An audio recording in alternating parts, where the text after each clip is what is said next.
We're talking hockey, special draft edition, talking hockey. Kraken, I'm not sure. Hello and welcome to That's Hockey Talk. I am your host, Nick Beraldo. That beautiful voice serenading us you just heard with the most electric intro in the history of podcast is at Bubba Gumpino.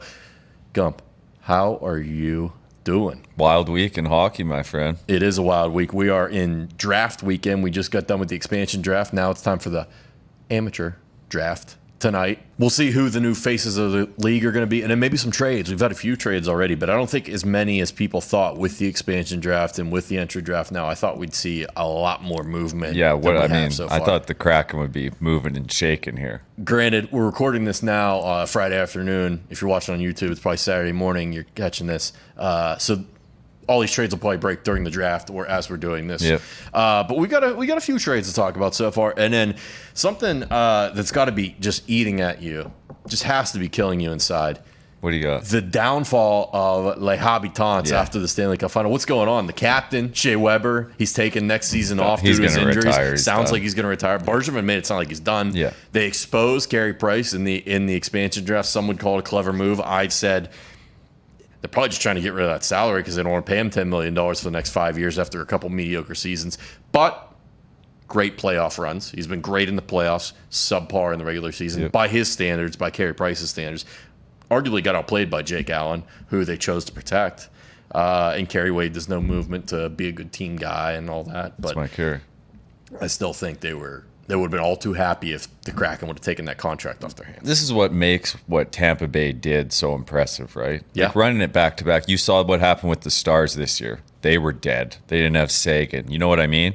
Now Montreal next year. No Weber. Price is hurt. Like these Stanley Cup runs, man, they fucking take a toll. So when you get there, I mean, that's why it hurts so much when you don't win it. Yeah. And now you look at what Tampa's going to have to do. We already see that they shed GOODROW. Yep. He goes to New York, and he's going to sign a 6-year. I think he has signed it already, a 6-year, $3.6 million per contract. That's a lot of money for that guy. Well Rangers deserved. got a lot of money.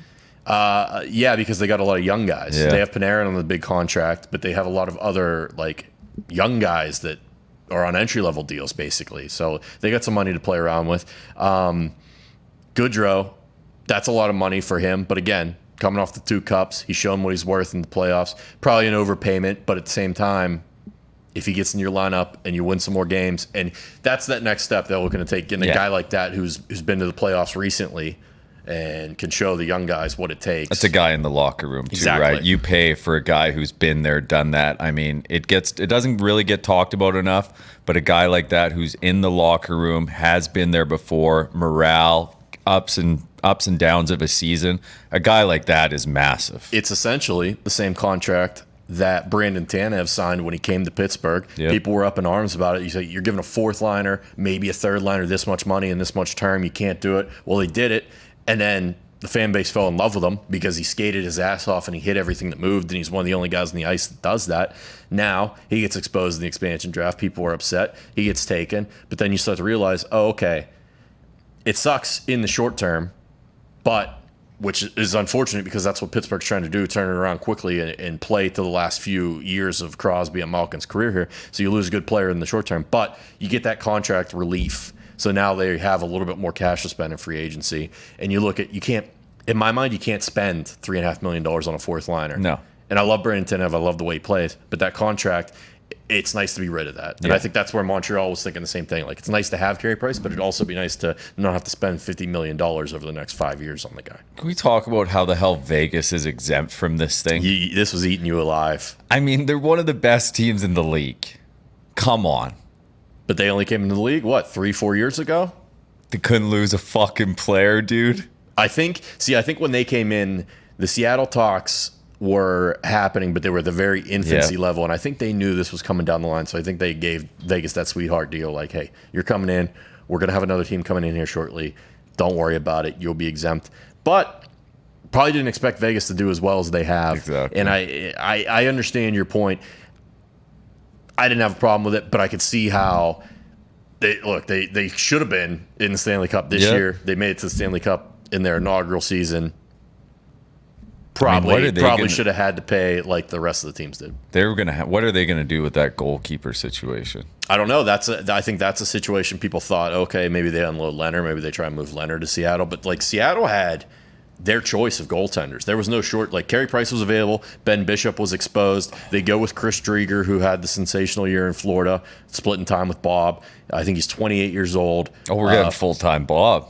I don't know what Florida's going to do. No, they get Spencer Knight. They'll turn to Spencer Knight. It'll probably be him and Bob. Yeah. They're going to want to get rid of that Bob deal. But Drieger gets the deal. I think it was. Let me look here. Let me look up exactly because my memory stinks anymore. I can't remember these things off the top of my head. I don't know if he's officially signed it yet, but they're talking like a 3.5 for 3 year type deal with Drieger, which is good. I think he's a good choice. But they had a lot of options out there. Aiden Hill ended up going to the Sharks, who was a young, promising goaltender for Arizona, and he's a monster. I thought that was a good get. But you see, like, if your team, again, I bring it back to the Penguins because I'm a fan, but if your team like the Penguins, who has Jari and they want to upgrade, allegedly everything is we want to upgrade, they want to get a number one goaltender, there are guys out there. Yeah. It may not be who you want, but there are guys out there. The one that shocked me the most was Nedeljkovic from Carolina having this great year. He wins the Calder Cup in the minors. He's a Calder nominee for Rookie of the Year. Comes up, helps Carolina get this number one seed, and they're going to go on this run. Now, he didn't fare that well against Tampa, but, I mean, who did? Yeah, in goal? no shit. He goes to Detroit in a trade for a third-round pick and Jonathan Bernier, who's just a career journeyman backup at this point. Like, I didn't even know Bernier was still in the league. And then Detroit instantly signs him. I think it was a 2 or 3 year deal for $3 million per. And hey, we got a guy. They got a goalie in Detroit now, by all accounts. And it's like, I don't think half the league probably knew this guy was available, or for that price. Yeah. Like, that would have been a great get for Pittsburgh to kind of split time and not bust the bank for a number one goaltender. Like, I'm shocked Carolina didn't re-sign this guy. Apparently, what I read is, and I don't know if this is true, this is what I read on Twitter, that they offered him like 1.5 per. Yeah. And Detroit, like, what are we doing? Yeah. You're going to lose Dougie Hamilton now, who's like the number one free agent D-man target, and you're going to lose Nedeljkovic off of a team that just finally is making waves again. Was back, yeah. Yeah. I'm shocked. And Stevie Yzerman does it again, GM in Detroit. He pulled off these trades all the time. At Tampa. Yeah. And now he's fleecing people with Detroit. He literally said, like, they asked him about the trade. You saw this quote, right? You saw it, and he said, Took him to the cleaners. I don't know. You're going to have to ask them why they were willing to part with a player for that. Like, See, that's why you just, I'm baffled. If you're a GM, you just be on the horn all the time, just calling whoever. What do you think about this? I agree. You know and what I mean? Also, if you're a GM, do not trade with Steve Yzerman. Yeah, exactly. Don't do it. It's like going Belichick. to lose. It's like trading with Belichick in the NFL.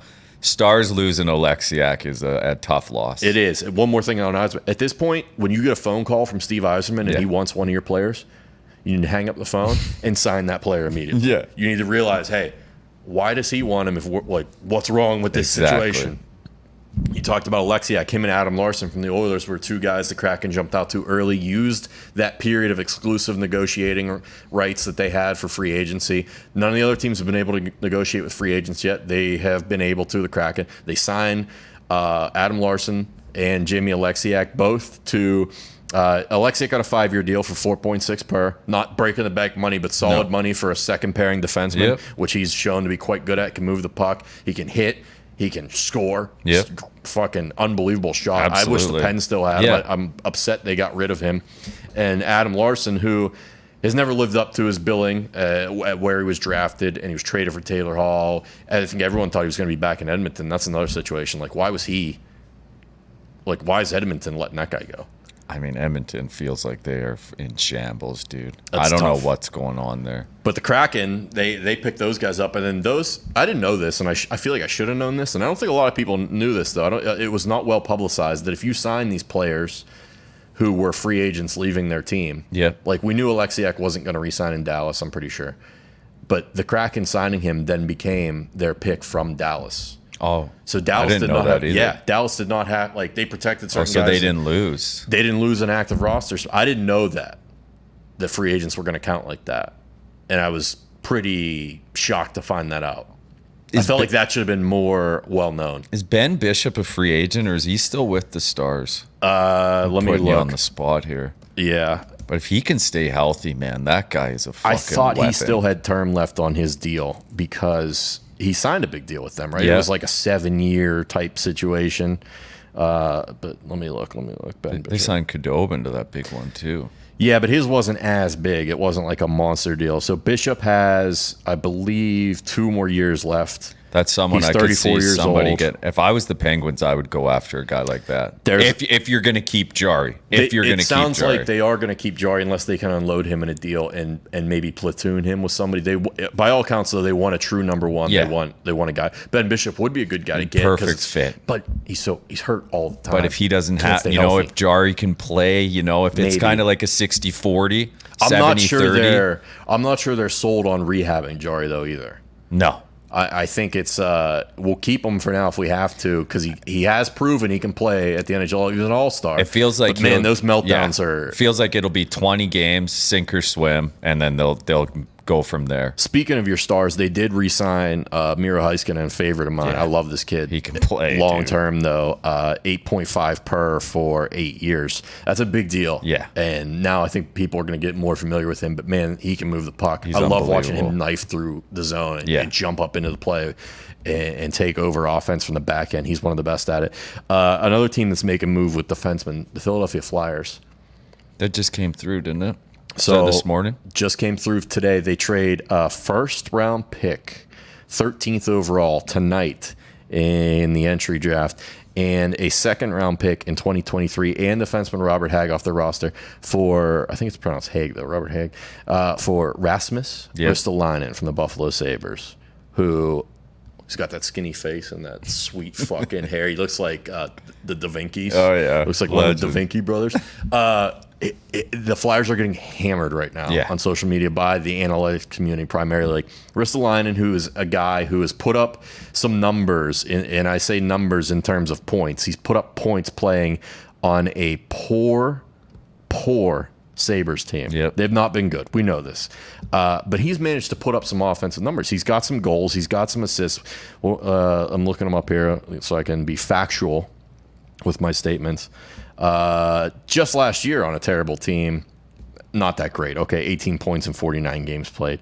Where's his career though? Past couple years though, let's look. 6 goals last year, 27 assists, not bad. 5 goals, 38. 6 goals, 35 the year before that. Like steady around 35 to 40 point player. That's not bad from the back end. Yeah. That's not bad. But if you look at his analytics and his deployment, it's been awful. Now he's physical. He can play physical, and he can move the puck, obviously, which is what you want puck-moving defenseman. But his plus-minus numbers are bad. His analytics are bad. Flyers give up a first-round pick for this guy, and that kind of like throws the market off because now it's like, Yeah. what are we doing out here? They also were able to unload Shane Gostisbehere, though. They sent him out to Arizona. They got nothing in return, but they gave Arizona picks basically to get his contract off of the Flyers' books because they waived him earlier in the season. He was the guy who burst on the scene, had a great rookie season, looked like a promising young defenseman. Then for whatever reason, just kind of got lost in the shuffle in Philadelphia, never really panned out for him. Signed a big deal and wasn't quite able to live up to that price point. I think he's still a good NHL player, but the contract kind of is like a weight around the team's neck. Absolutely. It's like you gotta if he's priced right, Yeah.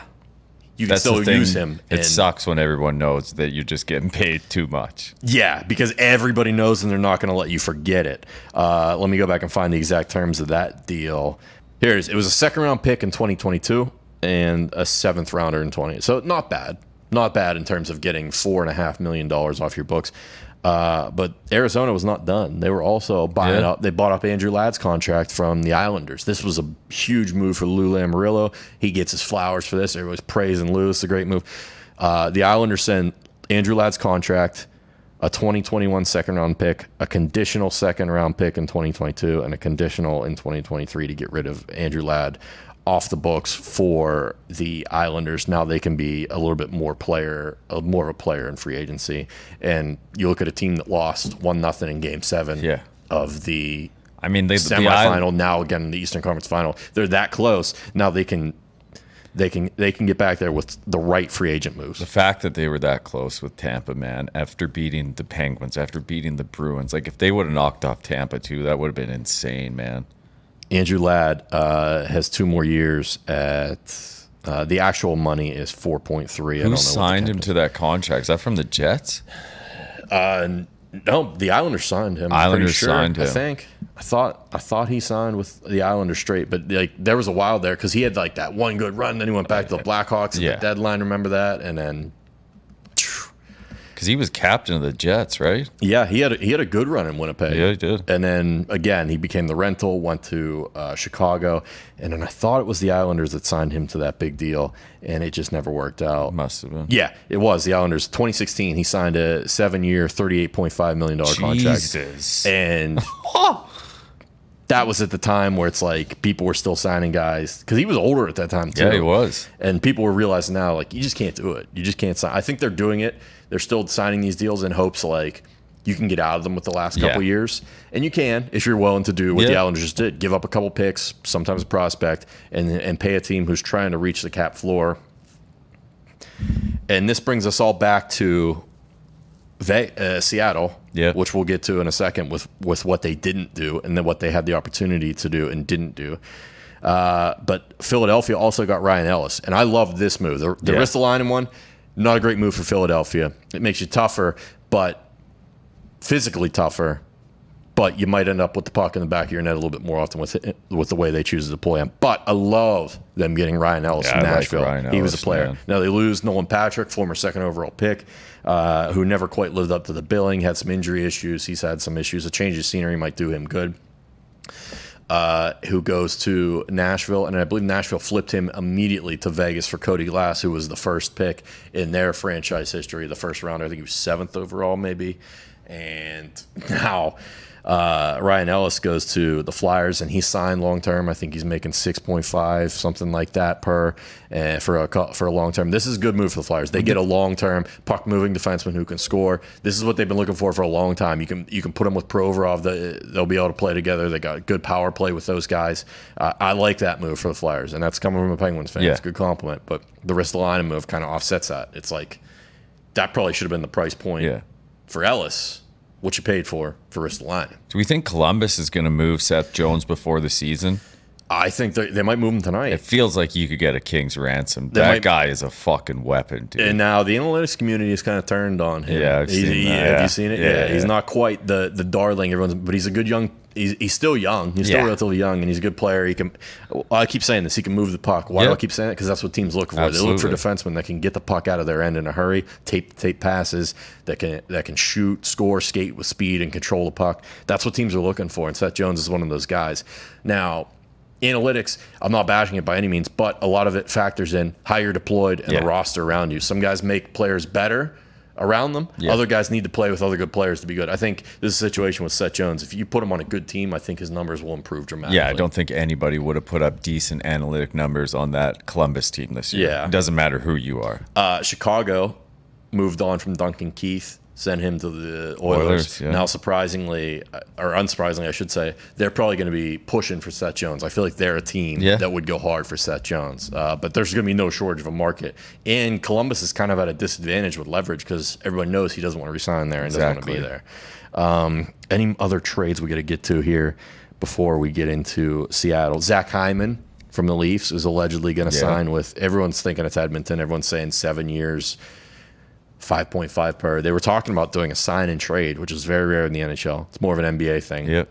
Because if you're re-signing your own free agents when they hit unrestricted free agency, you can add an 8th year. That's a little advantage in the CBA that was put in for teams to be able to keep their own players. Like, so if Hyman was going to re-sign with the Leafs, he can sign for 8 years. Yeah. Anywhere else, he can only sign for 7. So there was some talk.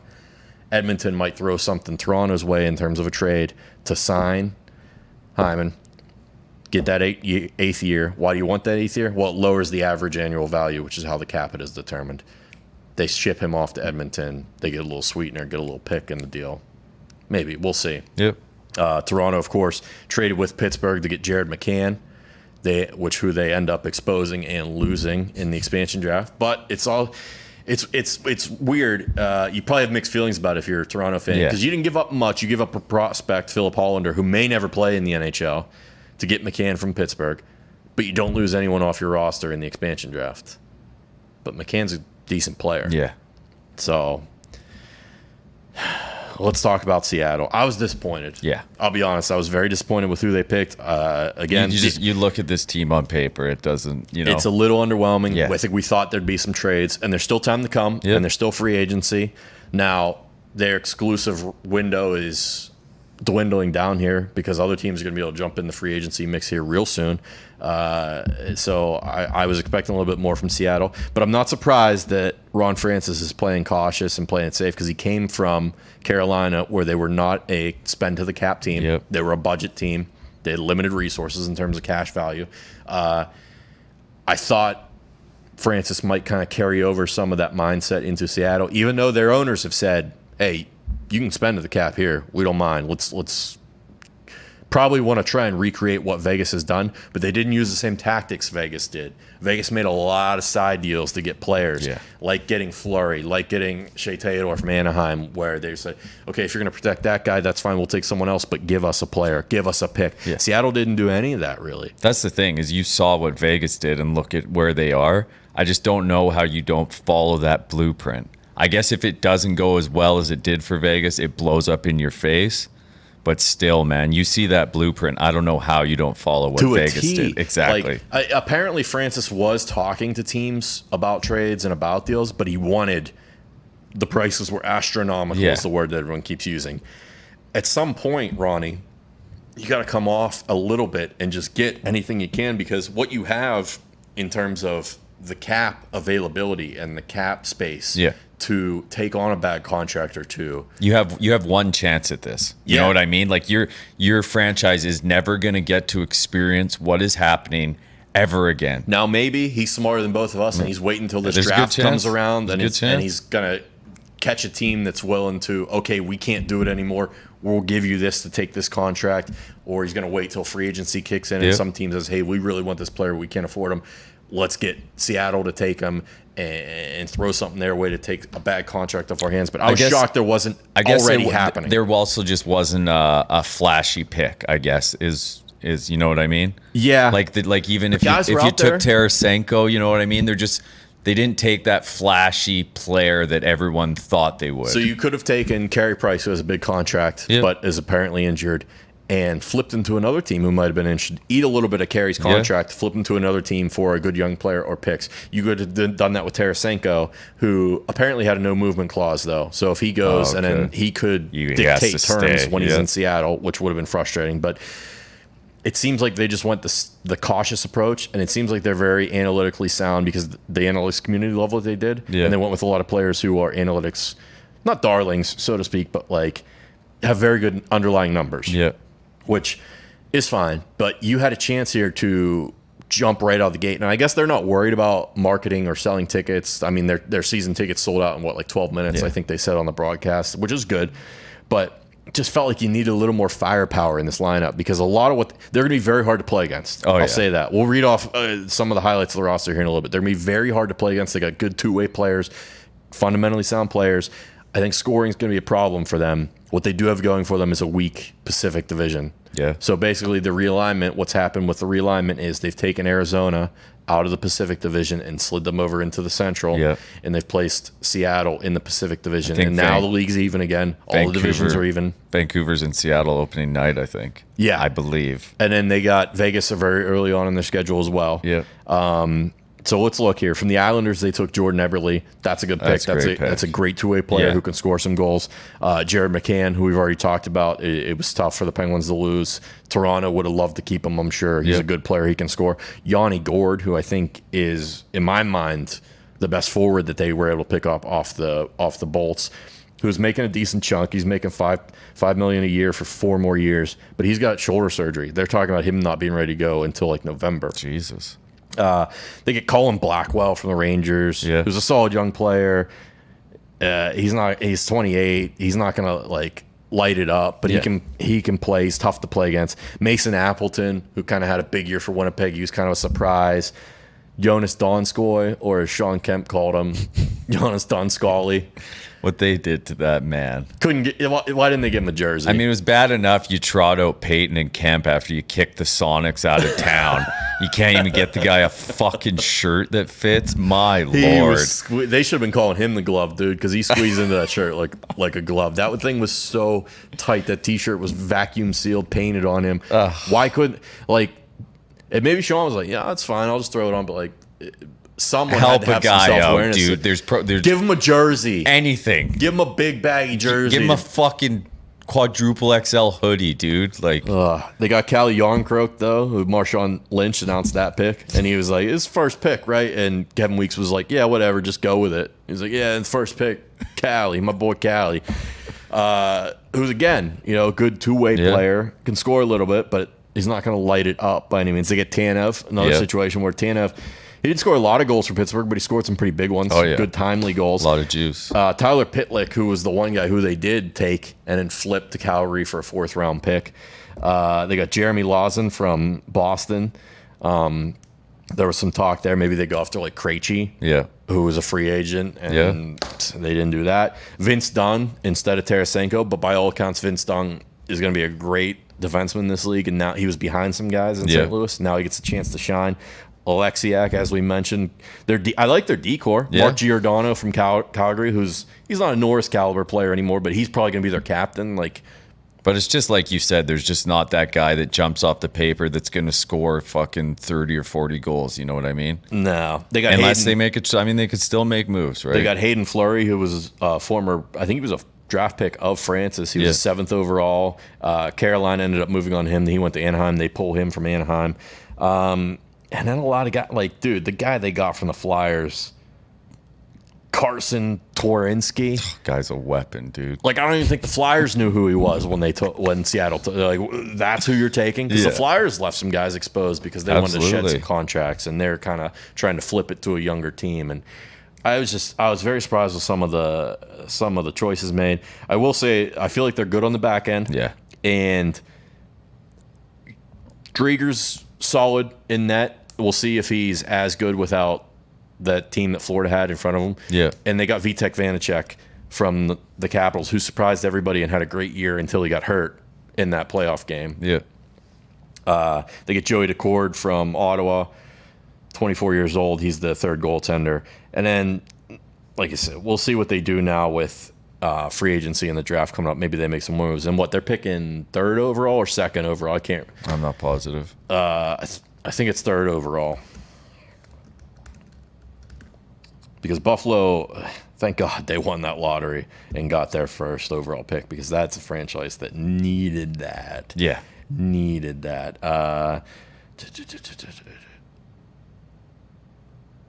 Yeah, Seattle picks 2. So you're going to get a good player there. Yeah, like I said, there's just, I don't know. I'd just be nice to have that one flashy player. You know what I mean? Like if you're trotting somebody out from this team, who's the face of the franchise? That's where I'm. You know what I mean? I agree with you there, because it's Yanni Gourde, right? He was a good player in Tampa, and he put on a hell of a show at the Cup boat parade. He was going ham ski, and he's awesome. And I love him as a player. I think he's a perfect second line center. I think he was bouncing between the second and third line in Tampa there for a little bit. Eberle, who'd they have at the draft?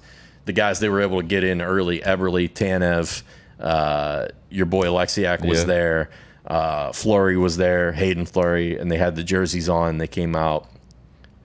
So they got guys, but they don't have any guys you're going to put a poster up of, I feel like, yet. But I guess that's how the Islanders were this year, right? Yeah. Kind of.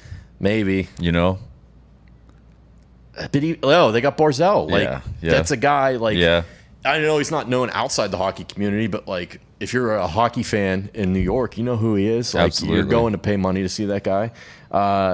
But like I said, I think just the excitement, getting a team back after losing your NBA team. The arena is supposed to be top notch. They just renovated the old basketball arena. But last thing we go out on here, the presentation of the draft on ESPN2. This is ESPN's first knock at hockey coverage in 15 years? Yeah. Here we go. They're back. Let's put on a show for the people. Let's show them we can do this. And then all the picks leaked 10 hours earlier on Twitter because Frank Saravelli was dialed in, just like a added up college student, just on his lap. This team's taking this player, this team's taking this player. Leaked every single one of them, and everyone was saying it was spite because he didn't get hired by ESPN when they were he's just hiring solo now. I think he works for some like gambling website. Oh, okay. I think. And I don't. Maybe he still works for TSN part time. I'm not sure. But I mean, also, he's awesome at what he does. I mean, like he had all the info. If you're an insider, I mean, you're letting it eat. You know what I mean? Like, so I don't blame him for it. That's probably on the way the draft was set up. Because the picks were due at 10 a.m. the day of, and then they didn't do the draft special until 8 p.m. Yeah. And I mean, it's cheesy. I expected it to be cheesy, and it was. But I thought, like, if it was a live event, I think it was done very well. If it was just live event, I don't know. I don't think it was the best TV event, but I think like if you were there and they brought Kemp out and they brought Peyton out and they had Marshawn Lynch and Bobby Wagner was there. They got Kevin Weeks everywhere, huh? Is he their go-to guy? They bounced Weeksy around the city. He was at the fish market in Seattle. He was up on the mountains. He was in the aquarium. He was on NHL Network last year. Yeah. Came from CBC. I think he was everywhere. Yeah. Like he was popping up on NBC too. So I think he's going to do the same thing. I think he's working with ESPN and probably still NHL Network. Weeksy's good. He's thorough. Yeah. He has a lot of info. He's got a lot of experience because he played with a lot of different teams. He bounced around the league. He's got a lot of friends and connects. He'll break some news every once in a while on Twitter Goalies are usually pretty good when it comes to the hockey stuff. Like even Kelly Rudy, I never mind when he was on CBC in Canada. I like Kelly Rudy. Now, did you watch? I know you didn't watch all of it. You were following on Twitter at least, but did you watch some of the broadcast? Yeah, a little bit. Anything jump out at you as like, okay, here we go. Like I was surprised Fowler was hosting it. Yeah, I thought he did a decent job, other than calling the Florida or the Carolina Hurricanes the Carolina Panthers. So it wasn't Macklemore was there. How can we forget about Macklemore? Who did the Euros? It wasn't Fowler. It was Reese Davis. It just I get them confused all the time. I did the other day. I said it on the show. Standard whites. It's just. I don't know. I feel like you're just trying to wedge a person into the sport that might not. I mean, they could know a lot about hockey. It just feels like I would rather have. I was shocked it wasn't Buchagras. There you go. And maybe he was tied up doing something else. But like, I don't know. Linda Cohn. Get Linda out there. Linda would have been great. Fucking Barry, boots on the ground, Melrose, dude. Get him out there. Get him out of his fucking cave. Last thing before we bounce out of here, and we'll wait. We'll come back with another show around free agency, which, speaking of this thing, is Taylor Hall. Sounds like he's going to be back in Boston.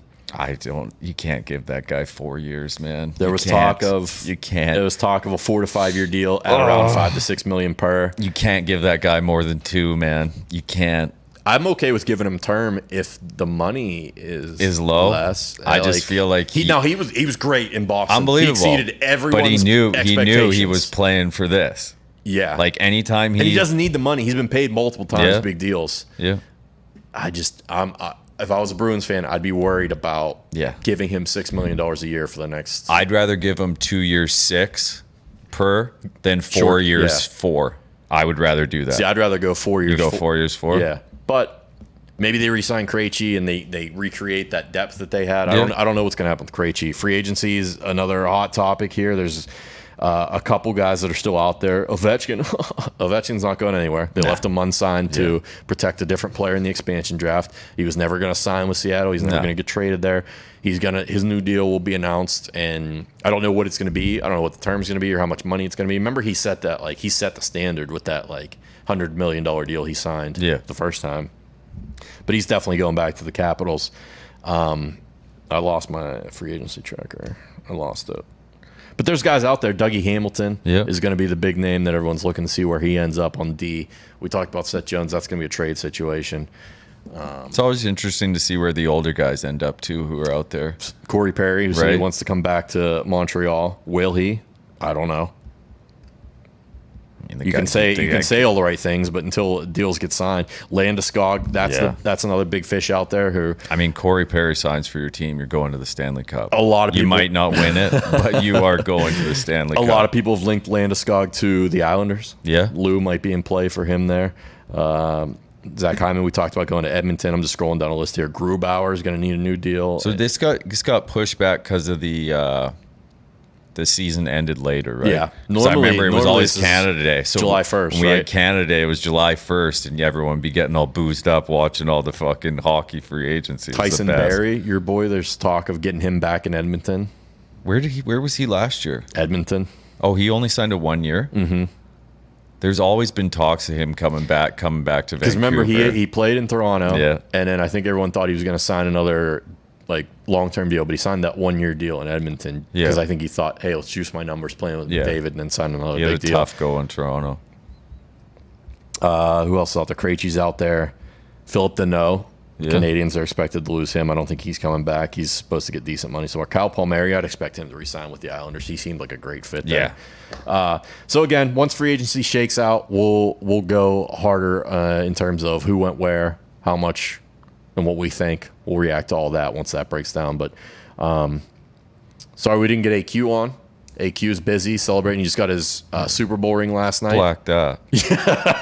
Or passed out by now. Who knows? Good for him, though. Those rings are fucking That's massive. absurd. I don't know how it's going to fit on that bear paw of a hand I he love has. it.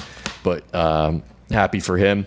And happy for the Seattle fans. Happy for the Kraken. They got their team together. Happy for the guys getting drafted tonight and tomorrow. It's a big weekend. Hopefully some trade shakeout. We got something to talk about in the next couple weeks. Yes, sir. All right. Thanks for rocking with us. As always, check us out on YouTube, youtube.com/That's Hockey Talk. Check us out on Twitter @That's Hockey Talk. We appreciate you guys. And that's the show. And that's Hockey Talk. Cheers.